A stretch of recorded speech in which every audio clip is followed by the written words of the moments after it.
छठा थ्योरम कहता है कि ग्रेटेस्ट इंटीजर फंक्शन, जिसको कि हम लोग इससे रिप्रेजेंट करते हैं, प्रत्येक पूर्णांक बिंदु पर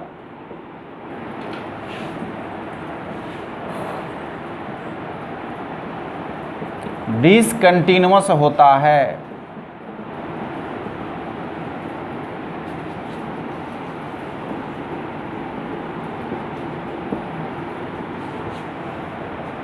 ग्रेटेस्ट इंटीजर फंक्शन जो होता है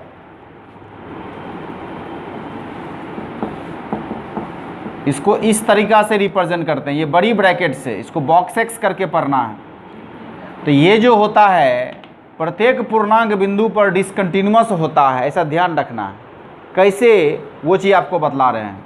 ये समझिए एग्जाम्पल लिए, लेट कर लीजिए x इज इक्वल टू, या एक पॉइंट ले लीजिए at x is equal to k belong to z। आपको पता है z क्या होता है? z पूर्णांक का सेट होता है, 0 +-1 +-2 +-3 करके होता है। तो जितने भी वो संख्या हैं उसी में से कोई एक संख्या है k, और इसी k पर हमें इसका जो है कंटिन्यूटी चेक करना है। LHL निकालेंगे, फॉर्मूला क्या यूज़ करेंगे? Limit fx x tends to k minus h। तो x tends to k minus h function क्या होगा? फंक्शन तो यही है ना, y को ही ना fx मानते हैं। तो ये यहाँ पर आपको बॉक्स x जाएगा। अब इसमें x के जगह पर क्या करें? k माइनस h डालेंगे, तो h कहाँ जाएगा? 0 की तरफ। अब यहाँ h का वैल्यू हम लोग जो डाल देते हैं बराबर, तो सतर्कता रखनी है। आपको अगर पता है तो ठीक है, नहीं तो आप कोशिश करिए पूरा सॉल्व कर लें। अब लगेगा कि नहीं कोई रूल नहीं लग सकता है, तब उस टाइम में लिमिट्स लेना है। जैसे यहाँ बॉक्स में आपको बॉक्स का नेचर पता होना चाहिए। k माइनस h का बॉक्स होता है k माइनस 1। तो यहाँ पहले बॉक्स का काम करना है। तो limit h tends to 0, k minus h का बॉक्स होता है k माइनस 1, और k माइनस 1 ये प्योर कांस्टेंट संख्या हो गया जिस पर लिमिट का इफेक्ट नहीं पड़ेगा, यानी ये k माइनस 1 डायरेक्ट बाहर आ जाएगा। यानी LHL का वैल्यू कितना हुआ? k minus 1। इसी तरीक़ा से आपको RHL निकालना है। तो RHL का फॉर्मूला क्या होगा? Limit fx x tends to k plus h। तो limit x tends to k plus h, fx यानी y का वैल्यू है बॉक्स x। इसमें x के जगह पर क्या करें? k प्लस h डालेंगे। जो ही x के जगह पर k प्लस h डाले, h टेंस टू 0 होगा। यहाँ भी पहले बॉक्स का काम कर लेना है, तब h का वैल्यू डालना। तो यहाँ पर आपको k प्लस h का बॉक्स k होता है, ये ध्यान रखना है। k प्लस h का बॉक्स k होता है, और ये k भी कांस्टेंट संख्या हो गया जिस पर लिमिट का इफेक्ट नहीं होगा, यानी ये k बाहर आ जाएगा। और इसके बाद आपको fk निकालना है। तो fk जब निकालेंगे तो ये k उठ करके यहीं x के जगह पर जाएगा, यानी कि ये k का बॉक्स होगा, और k का बॉक्स आपको k ही होता है। तो क्या ये तीनों बराबर हुआ? जब ये तीनों बराबर नहीं हुआ तो ये डिसकंटिन्यूअस होगा कि नहीं होगा? तो लिखेंगे कि since LHL does not equal to RHL, इसीलिए यह प्रत्येक पूर्णांक बिंदु पर डिसकंटिन्यूअस होगा, असंतत होगा।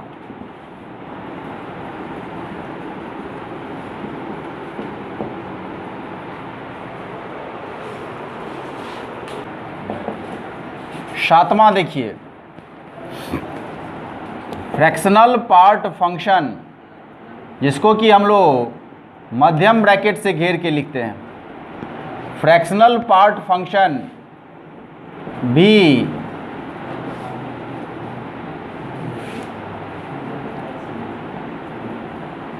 प्रत्येक पूर्णांक बिंदु पर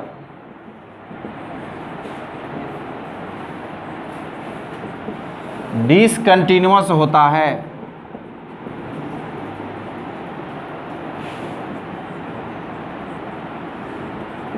फ्रैक्शनल पार्ट फंक्शन, जैसे लेट कर लेते हैं f(x) जो है ये फ्रैक्शनल पार्ट फंक्शन है।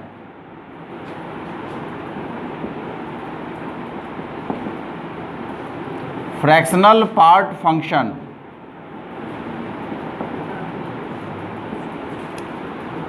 ये भी प्रत्येक पूर्णांक बिंदु पर डिसकंटिन्यूअस होता है। At x is equal to k, और k को बिलोंग कराना है z में। x को k माने हैं और ये k कहाँ बिलोंग कर रहा है? z में। समझ गए? z means integer, z means पूर्णांक, z मीन्स पूर्णांक। इस k पर हमें LHL निकालना है। Limit f(x) x tends to k minus h, तो limit x tends to k minus h function कौन है? तो फ्रैक्शनल x है। अब x के जगह पर क्या करें? तो k माइनस h डालेंगे, तो h कहाँ जाएगा? 0 के तरफ। अब यहाँ h का वैल्यू डालने से पहले फ्रैक्शनल पार्ट जो है इसका काम कर लेना है। तो k माइनस h जो होता है, समझ गए ना, इसका फ्रैक्शनल पार्ट जो होता है वो 1 माइनस h होता है, ये ध्यान रखना है। Limit h tends to 0, k minus h का जो फ्रैक्शनल पार्ट होता है ये 1 माइनस h होता है। तो अब अगर इसमें h का वैल्यू 0 डाल दें तो 1 माइनस 0 क्या होगा? 1 होगा, यानी LHL का वैल्यू हो गया 1। सेम इसी तरह से आपको RHL निकालना है। तो RHL का फॉर्मूला क्या होगा? Limit f(x) x tends to k plus h। तो limit x tends to k plus h, f(x) जो आप देख रहे हैं ये आपको क्या है? फ्रैक्शनल पार्ट है। इसमें x के जगह पर क्या करें? k प्लस h डालेंगे, तो h कहाँ जाएगा? अब यहाँ पर h का वैल्यू डालने से पहले इसके फ्रैक्शनल पार्ट का जो है आपको काम कर लेना है। k प्लस h का फ्रैक्शनल पार्ट जो होता है वो h होता है। जैसे k माइनस h का फ्रैक्शनल पार्ट 1 माइनस h होता है, इसको फॉर्मूला की तरह ध्यान रखना है। वैसे ही k प्लस h का जो फ्रैक्शनल पार्ट होता है वो h होता है, और h अगर 0 के तरफ जा रहा है तो ये 0 टोटल 0 हो जाएगा। समझ गए? तो क्या LHL और RHL बराबर हुआ? अगर ये दोनों बराबर नहीं हुआ तो FA की चर्चा भी नहीं करनी है। बिना उसका चर्चा किए हुए ही हम लिख सकते हैं कि ये डिसकंटिन्यूअस है। लिखेंगे कि since LHL does not equal to RHL, इसीलिए यह प्रत्येक पूर्णांक बिंदु पर डिसकंटिन्यूअस होगा।